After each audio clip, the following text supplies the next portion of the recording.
Hey guys, today I'll show you the unboxing of the Xiaomi 11T Pro 5G. On the front, you can see the phone's name, and at the back, specifications like processor, display, battery and camera.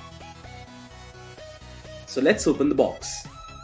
First, you can see this black lid. Inside it, we have a SIM ejector tool. Here is a USB Type-C to 3.5mm jack headphone adapter and documentation like a quick start guide which will give you information about the phone. Next, we have a silicone back cover which will protect your phone from any damage. Here we have Xiaomi 11T Pro 5G comes with a punch hole display. The phone has a 108 megapixel AI triple camera setup at the back with Xiaomi branding at the bottom left. The phone looks stunning.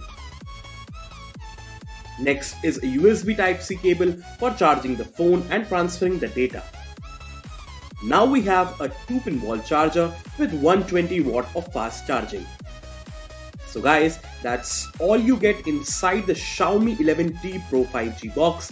Thank you so much for watching this video.